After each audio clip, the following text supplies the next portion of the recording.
धूप में बैठे बैठे मोहन की सांस फूलने लगती है। ये देखकर बिमला घबरा जाती है। क्या हो रहा है जी आपको? कहाँ दर्द हो रहा है? मोहन अपने सीने पर हाथ रखकर जमीन पर गिर पड़ता है। बिमला चिल्लाने लगती है, क्या हुआ आपको, क्या हुआ? सुरेश, रमेश इधर आ, तेरे पिताजी को कुछ हो रहा है। तभी सुरेश और रमेश ऑफिस जाने के लिए तैयार होकर बाहर निकलते हैं। अरे माँ, हमें ऑफिस जाना है, अभी ये सब देखने के लिए टाइम नहीं है। अरे ये पिताजी तो रास्ते के बीच में पड़े हुए हैं, ये कभी नहीं सुधरेंगे। ये बोलकर दोनों मोहन के ऊपर से ही चले जाते हैं। कोई उपाय न देखकर बिमला अपने हाथ रिक्शा में मोहन को सुलाकर अस्पताल की ओर चल पड़ती है। उसकी आंखों से आंसुओं की धारा बहने लगती है, मगर हमेशा से ऐसा नहीं था। ये कभी एक खुशहाल परिवार हुआ करता था। आज से 25 साल पहले बिमला ने 2 जुड़वा बच्चों को जन्म दिया था। वाह, कितने सुंदर है मेरे 2 बेटे। मैं इन दोनों का नाम सुरेश और रमेश रखता हूँ। हाँ। बहुत अच्छे नाम है जी। देखना ये दोनों बड़े होकर हमारा कितना ख्याल रखेंगे। दोनों पढ़ लिख कर अच्छी नौकरी करेंगे, तब हम भी अमीर हो जाएंगे। बिमला और मोहन की आंखों में बहुत सारे सपने थे। सुरेश और रमेश भी बड़े होने लगे। दोनों के बीच बहुत प्यार भी था, मगर आसपास के गांव वाले बिमला से कहते थे, अभी तो सब कुछ ऐसा ही होगा बिमला, मगर देखना शादी के बाद सब कुछ बदल जाएगा। ऐसा ही होता है, शादी के बाद हर लड़का सिर्फ अपनी बीवी की ही सुनता है। ये सुनकर बिमला कहती थी, नहीं नहीं, मेरे बेटे ऐसा नहीं करेंगे। चैट जीपीटी सीखना है? आ जाओ, सिखा दूंगा। प्रेजेंटेशन 2 मिनट में बनाना है? आ जाओ, करेंगे। वो दोनों अलग है। ये सुनकर गांव वाले हंसते थे और आपस में कहते थे, ठीक है, पहले दोनों की शादी तो होने दो, फिर देखी जाएगी।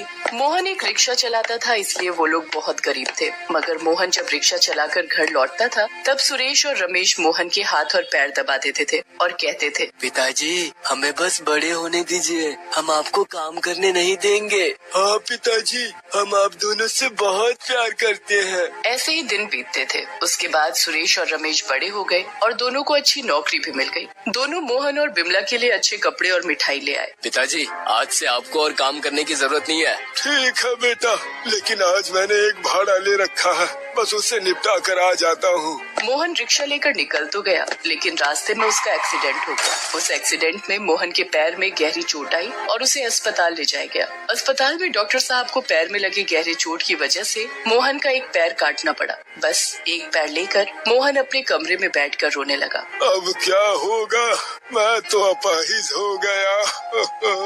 चिंता मत कीजिए पिताजी, हम है ना, संभाल लेंगे। दोनों अच्छे से काम करने लगे। कुछ ही दिनों बाद दोनों ने शादी भी कर ली। सुरेश ने सोनम नाम की लड़की से शादी कर ली और रमेश ने पूनम नाम की एक लड़की से, और दोनों अपनी बीवियों के प्यार में अंधे हो गए। मोहन के घर में 3 ही कमरे थे। पूनम ने रमेश से कहा, इस घर में तो ज्यादा कमरे ही नहीं है ना?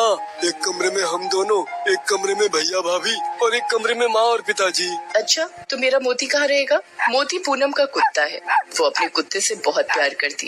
सुनो रमेश, मेरा मोती तुम्हारे मम्मी पापा के कमरे में ही रहेगा, नहीं तो मैं जा रही हूँ ये घर छोड़कर। रमेश घबरा जाता है और बिमला से ये बात कहता है। बिमला कहती है, ठीक है बेटा, हमारे कमरे में तेरी बीवी का कुत्ता ही रहेगा, हम दोनों बाहर सो जाते हैं। बिमला मोहन के साथ घर के आंगन में चौकी लगाकर सो गई। मोहन ने कहा, बिमला, हमारे बेटे ने तो शादी करते ही हमें घर से निकाल दिया। आगे आगे क्या होगा ये सोचकर ही मुझे डर लग रहा है। अगले दिन सोनम ने खाने में हलवा पूरी बनाया। अरे वाह, हलवा पूरी की खुशबू आ रही है। बहू, मुझे 4 पूरियां देना। सोनम रसोई से बाहर निकलकर कहती है, खाना मांगने में शर्म नहीं आती है क्या? जाओ खुद कमा कर खाओ। ये सुनकर बिमला और मोहन दोनों चौंक जाते हैं। सोनम सुरेश से भी कह देती है, देखो मम्मी पापा को अपना अपना देख लेने के लिए बोलो, और तुम्हारा भाई भी तो है घर में, उसे बोलो कि वो मम्मी पापा को खिलाए। सुरेश रमेश को ये बताता है। रमेश कहता है, भला मैं अकेले क्यों खिलाऊं? मेरे पास उतना पैसा नहीं है। तभी वहाँ पर बिमला आती है और कहती है, झगड़ा मत करो बेटा, मैं कमा लूंगी। अगले ही दिन से बिमला एक हाथ रिक्शा लेकर रास्ते में निकल पड़ती है। आइए आइए साहब जी, आइए। अरे तू तो बूढ़ी है, तेरे हाथ रिक्शे में जाऊंगा तो शाम हो जाएगी, जा यहाँ से। ऐसी बड़ी मुश्किल से बिमला पूरे दिन में बस कुछ ही पैसों का इंतजाम कर पाती है। इधर घर में 2 बहुएं मिलकर मोहन को ताना मारती रहती हैं। इस बुढ़े को तो देखो, पूरा दिन बस बैठा रहता है, कोई काम नहीं करता। ए बुढ़े, जा हमारे लिए कुएं से पानी ले आ, नहीं तो हम तुझे लात मारकर निकाल देंगे। मोहन एक पैर के सहारे किसी भी तरह 2 बाल्टी लेकर कुएं के पास जाता है और पानी लेकर लंगड़ाते हुए घर की ओर चल देता है। कितनी तकलीफ हो रही है। गांव वाले ये देखकर मोहन पर तरस खाते हैं। अरे ये देखो बेचारे मोहन को इस हालत में भी बहुओं के लिए पानी लेकर जाना पड़ रहा है। मोहन बड़ी मुश्किल से 2 बाल्टी पानी लाकर अपनी बहुओं को देता है। पूनम कहती है, सुन बुड्ढे, अब से ये घर तेरा नहीं है, यहाँ रहना है तो हमें पैसा देना होगा। लेकिन बहू, मेरा एक पैर नहीं है, मैं इस हालत में कैसे काम करूँगा? रमेश कहता है, हाँ पिताजी, करना तो पड़ेगा। पूनम ठीक कह रही है, आपके पैसों से बहुओं की शॉपिंग हो जाएगी, नहीं तो हमारे पास उतना पैसा कहाँ है। रात को मोहन बिमला से ये बात कहता है। बिमला रोते हुए कहती है, कलयुग है कलयुग, गांव वाले ठीक ही कहते थे, शादी के बाद सभी बदल जाते हैं। अगले दिन मोहन अपना रिक्शा लेकर निकल जाता है। साहब आइए ना, मैं छोड़ देता हूँ आपको। ये कहते हुए मोहन रोने लगता है। उधर बिमला भी हाथ रिक्शा चला रही होती है और घर लौटते ही दोनों बहुएं दोनों से पैसे ले लेती हैं। ऐसे दोनों बहुएं पैसे जमा करने लगती हैं। दोनों बेटे अपनी अपनी बीवियों के साथ खुशी से अच्छा खाना खाते हैं और बाहर बैठकर मोहन और बिमला बस उसकी सुगंध लेते हैं और नमक से सूखे चावल खाते हैं। वाह, क्या खुशबू आ रही है, लगता है ये चारों चिकन खा रहे हैं। तभी सोनम और पूनम बाहर आते हैं। क्या रे बुड्ढे, हमारे खाने पर नजर डाल रहा है, ये ले। ये बोलकर दोनों बहुएं मोहन को मारने लगती हैं। बिमला छुड़ाने की कोशिश करती है। मत मारो, इन्होंने कुछ भी नहीं किया। पास में खड़ा होकर रमेश कहता है, क्या कुछ नहीं किया, खाने पर नजर दे रहे थे, हमारा पेट खराब हो गया तो। बिमला रोते हुए कहती है, बेटा तुम दोनों को क्या हो गया है, इन्होंने रिक्शा चलाकर इतनी मेहनत करके तुम दोनों को बड़ा किया और आज उसकी सजा दे रहा है इन्हें। अरे यार, नौटंकी शुरू हो गई, चलो यार, मूड खराब कर दिया। बिमला और मोहन एक दूसरे को पकड़कर रोते रहते हैं। अगले दिन सोनम मोहन के रिक्शे में और पूनम बिमला के हाथ रिक्शे में बैठ जाती है। हमें एक जगह पर जाना है, तुम दोनों हमें ले चलो। चलो दोनों रेस लगाओ, कौन पहले पहुंचता है देखते हैं। मोहन पूरी जान लगाकर एक पैर के भरोसे रिक्शा चलाता है और बिमला भी अपनी पूरी शक्ति से हाथ रिक्शा चलाने लगती है। बहुत मजा आ रहा है, चल मेरे कुत्ते, चल चल चल चल मेरे कुत्ते। ये सुनकर मोहन और बिमला दोनों रो पड़ते हैं। गांव के लोग ये दृश्य देखते हैं। उन्हें बुरा तो लगता है लेकिन वो कुछ कर नहीं सकते। दोपहर को इतनी धूप में ऐसे रिक्शा चलाने के बाद मोहन की तबीयत खराब हो जाती है। वो पूरी रात खांसता है। अगले दिन सुबह धूप में बाहर बैठे बैठे उसकी तबीयत और भी खराब हो जाती है और वो अपना सीना पकड़कर गिर जाता है। बिमला चिल्लाने लगती है, क्या हुआ, आपको क्या हुआ? सुरेश, रमेश इधर आ, तेरे पिताजी को कुछ हो रहा है। तभी सुरेश और रमेश ऑफिस जाने के लिए तैयार होकर बाहर निकलते हैं। अरे माँ, हमें ऑफिस जाना है, अभी ये सब देखने के लिए टाइम नहीं है। अरे ये पिताजी तो रास्ते के बीच में पड़े हुए हैं, ये कभी नहीं सुधरेंगे। ये बोलकर दोनों मोहन के ऊपर से ही चले जाते हैं। कोई उपाय न देखकर बिमला अपने हाथ रिक्शा में मोहन को सुलाकर अस्पताल की ओर चल पड़ती है। उसकी आंखों से आंसुओं की धारा बहने लगती है। अस्पताल में मोहन को एडमिट किया जाता है। बिमला, हमारे भाग्य में शायद ऐसा ही लिखा था, हमारी कीमत एक कुत्ते से भी कम है। तुम दिल छोटा मत करो बिमला, मैं जा रहा हूँ। नहीं, ऐसा मत कहिए, नहीं नहीं। बिमला का हाथ पकड़कर मोहन अपनी आखिरी सांस लेता है। रोते रोते बिमला भी जान गंवा देती है। अस्पताल में 2 दिन दोनों की बॉडी को रखा जाता है और फिर किसी के न आने पर दोनों को दफना दिया जाता है। 2 दिन बाद सुरेश को ध्यान आता है कि उसके माता पिता घर पर नहीं है। बहुत खोजने के बाद अस्पताल में जाकर उसे पता लगता है कि दोनों का देहांत हो गया है। अपने माता पिता को खोने के बाद सुरेश और रमेश को अपनी जिंदगी में उनकी कमी का एहसास होता है। वो दोनों कब्र के पास जाते हैं और रोने लगते हैं। माँ, पिताजी, आप कहाँ चले गए?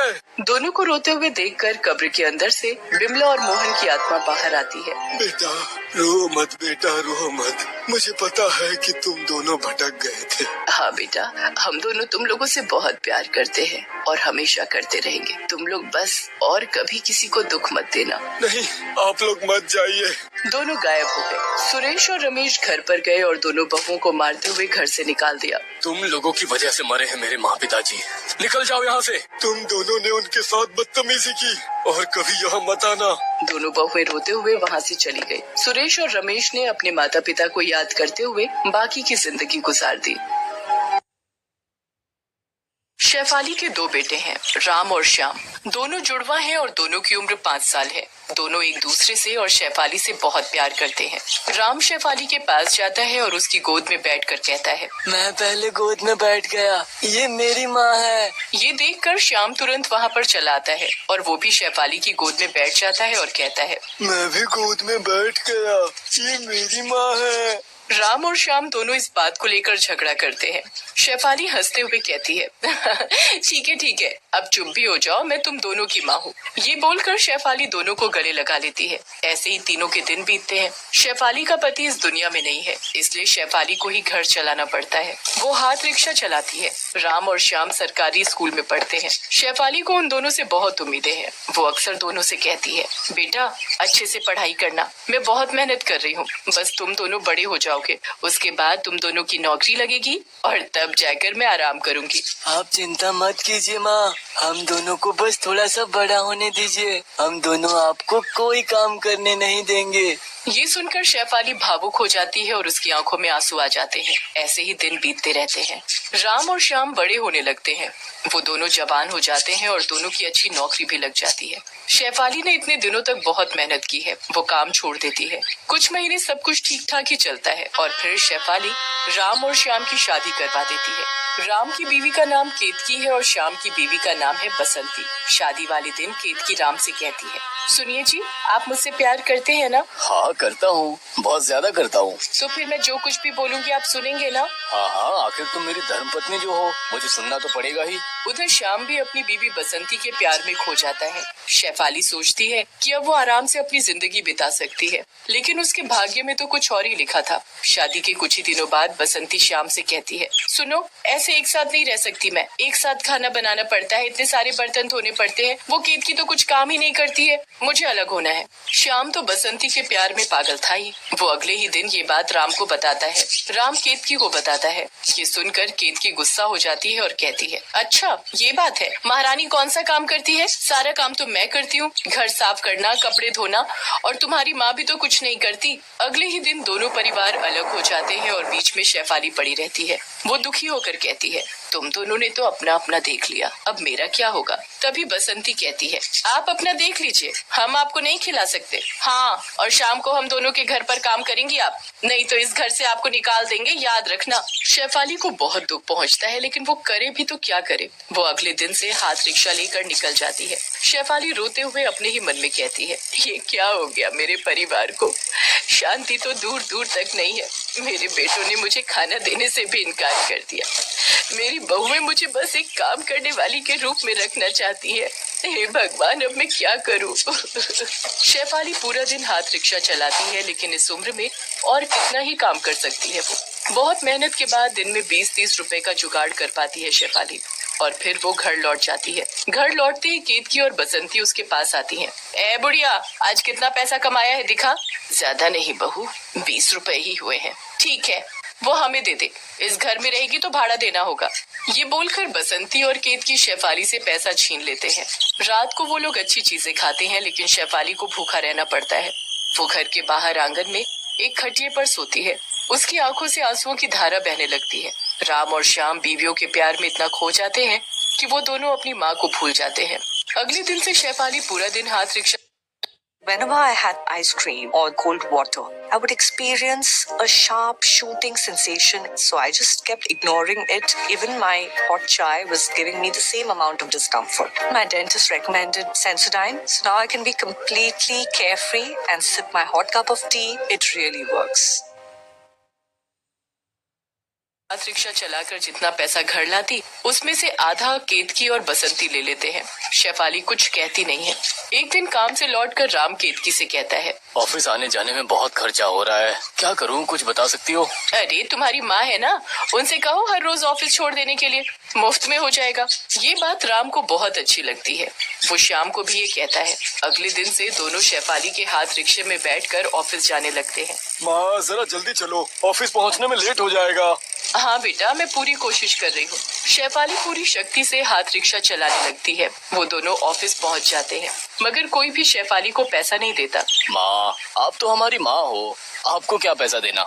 शेफाली पूरा दिन काम करती है और शाम को घर लौटकर दोनों बहुओं और बेटों के लिए खाना भी बनाती है।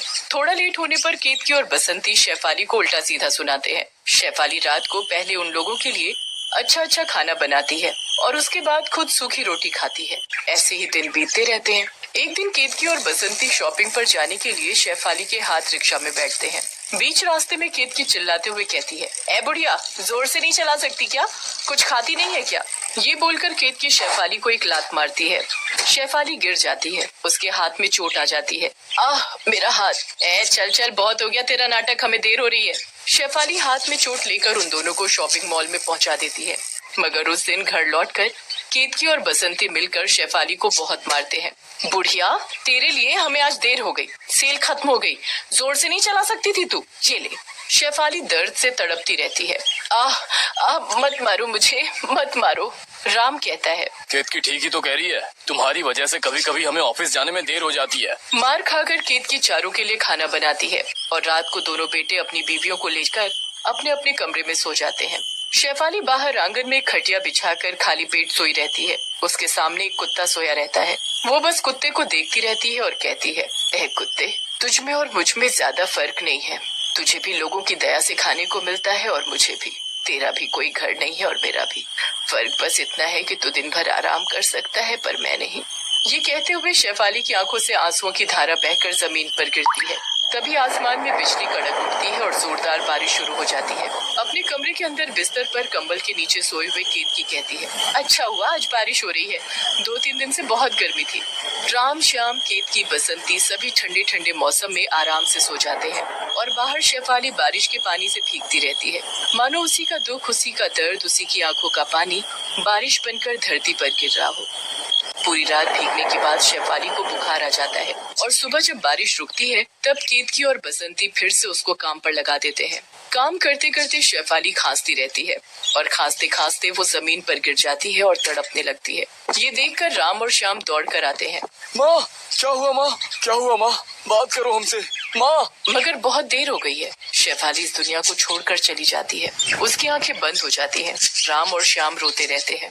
तभी शेफाली के शरीर से उसकी आत्मा बाहर आती है और कहती है, बेटा रो मत, तुम दोनों को रोते हुए देखकर मुझे अच्छा नहीं लगता। आखिर तुम दोनों मेरी आंखों का तारा जो हो। बहू माफ करना मुझे, मैं और काम नहीं कर सकी, माफ करना, मैं जा रही हूँ। हो सके तो तुम चारों एक साथ रहना। शेफाली की आत्मा अदृश्य हो जाती है। केतकी और बसंती भी रोते रहते हैं। राम रोते हुए कहता है, माँ हम सबको माफ कर दो, हमसे गलती हो गई। माफ कर दीजिए माँ जी, हम चारों ने आपके ऊपर बहुत अत्याचार किया।